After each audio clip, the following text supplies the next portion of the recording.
Hello children, कुसुम ma'am की online class में आपका स्वागत है। प्यारे बच्चों, आज हम 5वीं कक्षा के विषय परिवेश अध्ययन की पाठ्य पुस्तक झरोखा का पाठ 9 मोरनी के जंगल को अच्छी तरह से रीड करना भी सीखेंगे और इसमें जितने भी क्वेश्चंस आए हुए हैं उनके आंसर लिखना भी सीखेंगे और साथ ही मैं उन्हें अच्छी तरह से आपको समझाऊंगी।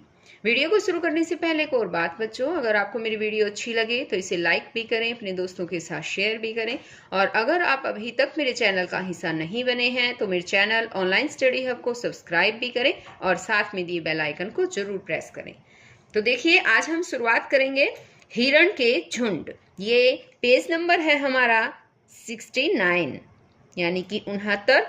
हिरण के झुंड। यहाँ से तभी हमने हिरणों को झुंड में दौड़ते हुए देखा।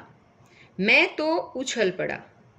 मैंने गार्ड से पूछा, यहाँ और कौन से जानवर रहते हैं? उन्होंने बताया, यहाँ नील गाय, लंगूर, चमगादड़ आदि जानवर हैं।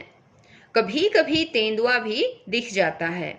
यह सुनकर मुझे पहले तो थोड़ा डर लगा, फिर ध्यान आया कि मैं यहाँ अकेला नहीं हूँ। तो यहाँ पर देखो बच्चों, अब आपको भी कुछ जानवर यहाँ पर नजर आएंगे। ये कौन है पता है? ये है उल्लू। और इस पिक को ध्यान से देखो, ये कौन है पता है? ये है नील गाय। और इसका तो सभी बच्चों को पता होगा, है ना? कौन है ये? ये है बंदर यानी कि मंकी। और ये बताओ, इस पिक को ध्यान से देखकर बताओ, ये कौन है? ये है हिरण। और यहाँ पर देखो चिड़िया बैठी है ना? और इस पिक में देखो चमगादड़ है ना? और ये है लंगूर। और यहाँ पर देखो इस पिक को, ये है जंगली मुर्गा। गार्ड अंकल ने बताया, पहले यहाँ तेंदुओं की संख्या बहुत अधिक होती थी, परंतु इस क्षेत्र को पार्क के रूप में विकसित करने व सड़कें बनाने से यहाँ जंगल कम हो गए हैं। इसलिए तेंदुए भोजन की तलाश में जंगल से बाहर आ जाते हैं और कभी कभी मारे जाते हैं। अतुल बोला, सर क्या ये जंगल हमारे लिए भी उपयोगी है? अध्यापक ने बताया, अतुल, पृथ्वी पर उगने वाला प्रत्येक पौधा हमारे लिए किसी न किसी रूप में उपयोगी है। अब बताओ में यहाँ पर कुछ क्वेश्चंस दिए गए हैं और इनके आंसर बताने हैं। तो बताओ बच्चों मुझे, क्या तुमने अपने घर में या आसपास बंदरों का झुंड देखा है? देखा है ना? हाँ, तो इसका आंसर आप लिख सकते हैं, हाँ, मैंने अपने घर के आसपास बंदरों का झुंड देखा है। वे रिहायशी क्षेत्रों में क्यों आ जाते हैं? अब इसका आंसर बताओ बच्चों, रिहायशी क्षेत्रों में क्यों आते हैं? रिहायशी का मतलब समझते हो? जहां पर लोग रहते हैं वहां पर क्यों आ जाते हैं? बताओ मुझे। पता है क्यों आते हैं? वे भोजन की तलाश में आ जाते हैं। जब बंदरों को जंगल में खाने के लिए पर्याप्त मात्रा में फल या भोज्य पदार्थ नहीं मिलते तो वे भोजन की तलाश में झुंड बनाकर रिहायशी क्षेत्रों में आ जाते हैं। क्या वे तुम्हें कोई हानि पहुंचाते हैं? यदि हाँ तो क्या क्या हानि पहुंचाते हैं बताओ? हाँ, बंदर छोटे बच्चों को काट भी लेते हैं। अब आगे है, देखो और लिखो। दी गई आहार श्रृंखलाओं में कौन किसको खाएगा? लिखो। तो यहाँ पर देखो मक्की दे रखी है, ये चूहा है, ये उल्लू है। कौन किसको खाता है पता है? चूहा मक्की को और उल्लू चूहे को खाएगा। अब आगे देखो, गाजर है, ये खरगोश, ये है लोमड़ी और ये है शेर। कौन किसको खाएगा बताओ? खरगोश गाजर को, लोमड़ी खरगोश को और शेर लोमड़ी को खाएगा। अब यहाँ पर दे रखा है घास, ये है टिड्डा, ये है मेंढक, ये सांप और ये है चील। तो यहाँ देखो, टिड्डा जो है वो घास को, मेंढक टिड्डे को, सांप मेंढक को और चील सांप को खाएगी।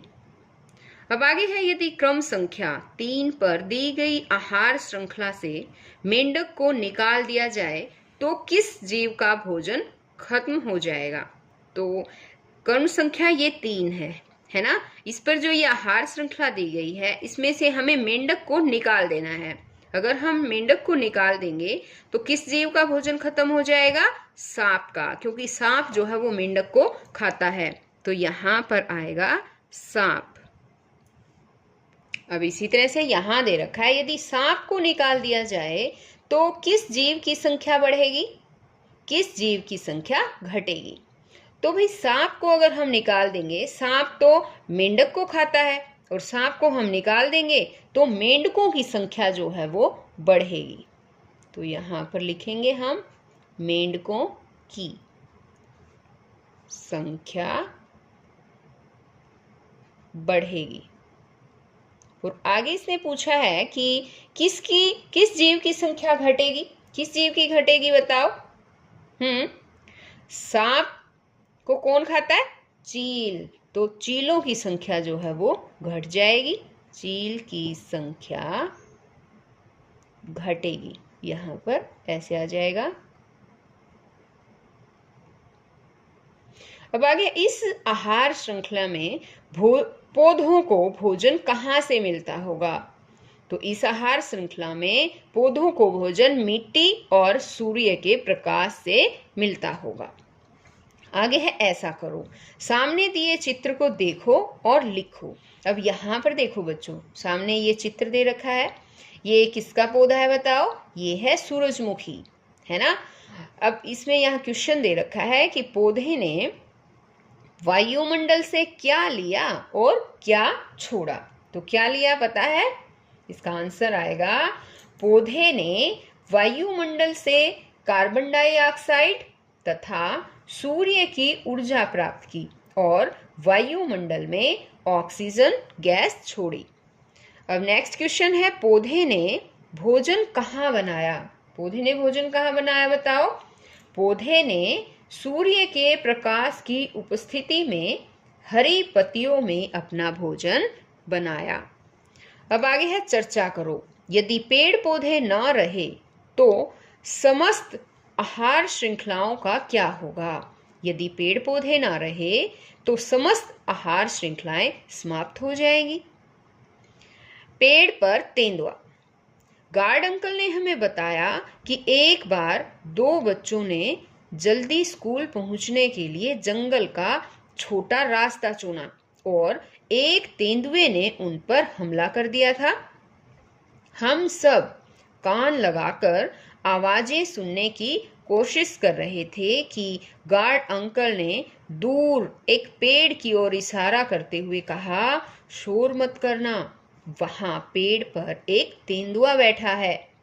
एक बार तो देखकर डर लगा कि यदि वह हमारे पास आ गया तो क्या होगा, पर गार्ड ने बताया, तेंदुआ प्रायः आराम करने के लिए पेड़ पर चढ़ता है। यह पानी में तैर भी सकता है। यह अधिकतर हिरण, नीलगाय, बंदर, चूहा, नेवला आदि खाता है। आगे है, सोचो और कॉपी में लिखो। इससे पहले बच्चों एक बार यहाँ पर देखो, ये देखो ये पेड़ है और इस पेड़ पर ये तेंदुआ बैठा है। यहाँ पर देखो दूसरी पिक भी दिखाई गई है, पेड़ की टहनी पर तेंदुआ बैठाया हुआ दिखाया गया है और ये यहाँ पर बैठकर आराम कर रहा है। अब आगे है, सोचो और कॉपी में लिखो।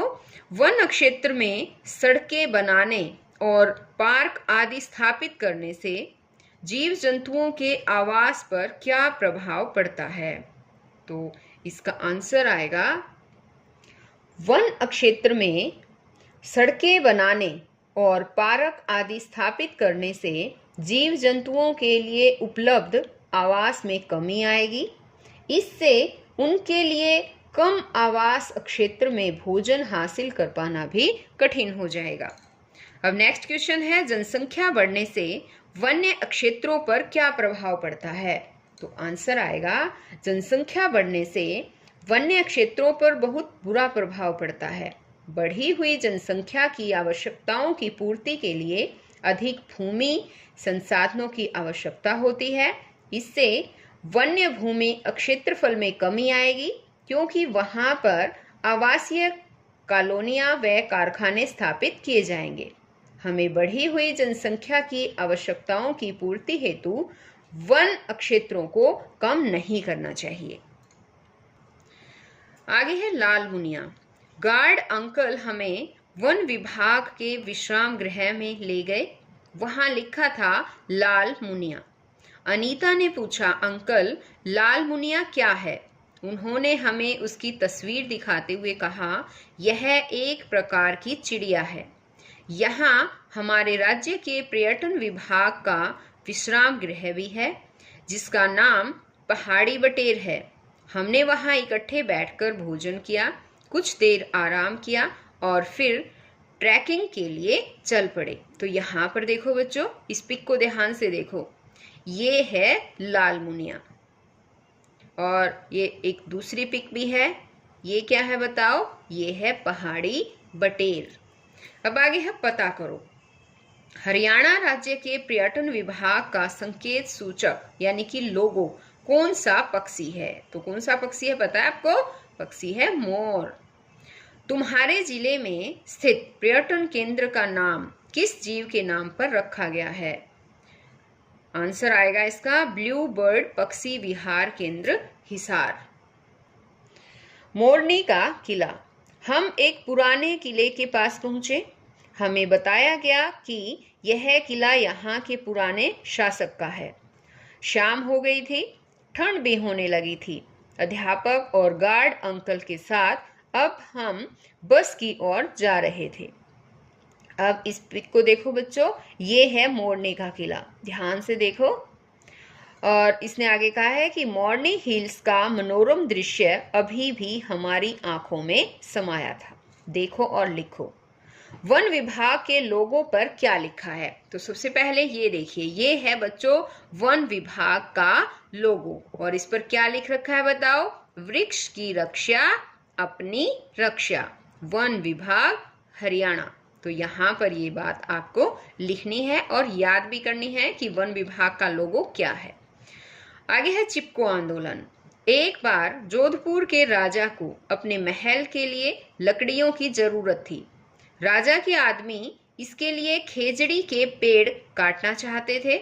वहां रहने वाले बिश्नोई समाज के लोग खेजड़ी के पेड़ों को पूज्य मानते थे। उन्होंने राजा के आदमियों को पेड़ काटने से रोकना चाहा, परंतु राजा के आदेश के सामने उनकी एक न चली। उस गांव में अमृता देवी नाम की एक महिला रहती थी। उसने लोगों से कहा कि आओ हम पेड़ों से चिपक जाते हैं, फिर ये इन पेड़ों को नहीं काटेंगे। परंतु राजा के आदमियों ने उन लोगों को भी पेड़ों के साथ काट दिया। इससे सैकड़ों लोगों की जानें चली गई। अब बताओ, अब यहाँ पर देखो, इससे रिलेटेड कुछ क्वेश्चंस दिए गए हैं, इनके आंसर लिखने हैं। लोग अपनी जान की परवाह न करते हुए पेड़ों से क्यों चिपक गए? क्यों चिपक गए थे बताओ? आंसर आएगा बिश्नोई समाज के लोग खेजड़ी के वृक्ष को पवित्र मानते थे। वे उसकी पूजा करते थे। वे अपनी जान देकर भी वृक्षों की रक्षा करते थे। इसलिए लोग अपनी जान की परवाह न करते हुए वृक्षों से चिपक गए। अब आगे क्वेश्चन है, वन्य क्षेत्रों को संरक्षित क्यों किया जाता है? तो इसका आंसर आएगा वन्य क्षेत्र में पाए जाने वाले पेड़ पौधों और जीव जंतुओं के जीवन की रक्षा करने के लिए वन्य क्षेत्रों को संरक्षित किया जाता है। वातावरण को बनाए रखने के लिए वन्य क्षेत्रों को संरक्षित किया जाता है। नेक्स्ट क्वेश्चन है, वन्य जीवों का शिकार करने वालों को दंड क्यों मिलना चाहिए? क्यों मिलना चाहिए पता है बच्चों? वन्य जीव हमारे लिए बहुत महत्वपूर्ण है। जंगलों में वन्य जीवों की उपस्थिति पर्यावरण संतुलन बनाए रखती है। इससे हमारी खाद्य श्रृंखलाएं भी बनी रहती है। अतः वन्य जीवों का शिकार करने वालों को दंड मिलना चाहिए। नेक्स्ट है कि वन्य जीव सुरक्षा सप्ताह कब मनाया जाता है और क्यों? ये बहुत ही इंपॉर्टेंट क्वेश्चन है बच्चों, एग्जाम में भी पूछा जाता है, तो ध्यान से सुनिए। वन्य जीव सुरक्षा सप्ताह प्रति वर्ष यानी कि हर वर्ष 2 अक्टूबर से 8 अक्टूबर के बीच मनाया जाता है। इस सप्ताह के दौरान वन्य प्राणियों की सुरक्षा, उनके महत्व और उनकी समस्याओं इत्यादि के बारे में विस्तार पूर्वक चर्चा की जाती है और विभिन्न कार्यक्रम शुरू किए जाते हैं। अब आगे है मिलकर करो। अध्यापक की सहायता से चिपको आंदोलन पर एक नाटिका तैयार करो, अपने स्कूल में इसका मंचन करो। तो बच्चों ये काम आपको खुद ही करना है। इससे एक और भी बात हम जान लेते हैं, यह भी जानो। अरावली की आखिरी यादगार मांगर के जंगल। अब मांगर के जंगल के बारे में पढ़ेंगे कि ये क्या है। गुड़गांव और फरीदाबाद के बीच पड़ने वाले 3 गांवों कोट, मांगर और रोजका गुज्जर के बीच बसे मांगर के जंगल अनेक पेड़ पौधों और जीव जंतुओं की प्रजातियों का खजाना है। यहाँ के लोग पेड़ पौधों को पूजनीय मानते हैं। अब आगे है कि कुछ पौधे ऐसे भी। अब यहाँ पर देखो बच्चों किस तरह के पौधे हैं, बिल्कुल नए नए हैं, है ना। आप सभी ने ये पहली बार ही देखे होंगे। ये कौन सा पौधा है पता है? ये है घटपर्णी। और यहाँ पर देखो ये इस पौधे का क्या नाम है पता है? ये है वीनस फ्लाईट्रैप। क्या नाम है? Venus flytrap. और ये है अमरबेल। अमरबेल तो आपने देखी भी होगी, लगभग हर घर में अमरबेल होती है। अब आगे है अधिक दलदल में उगने वाले पौधों में पोषक तत्वों की कमी हो जाती है। इन पौधों पर विशेष प्रकार की संरचनाएं होती हैं जिनकी सहायता से ये कीटों को खाकर अपनी वृद्धि करते हैं और पोषक तत्वों की कमी को पूरा करते हैं। अब आगे है पता करो। अपने आसपास जाल के रूप में उगी अमरबेल को देखो, इसका रंग कैसा है? इसका रंग पीला होता है बच्चों। यह अपना भोजन कैसे लेती है? यह अपना भोजन उसी पेड़ से लेती है जिस पर यह लिपटी होती है। क्या इसकी जड़ें हैं? नहीं, इसकी जड़ें नहीं होती। तो बच्चों आज इस वीडियो में केवल इतना ही। तो हम फिर मिलते हैं एक नई वीडियो में नए चैप्टर के साथ। तब तक के लिए बाय बच्चों।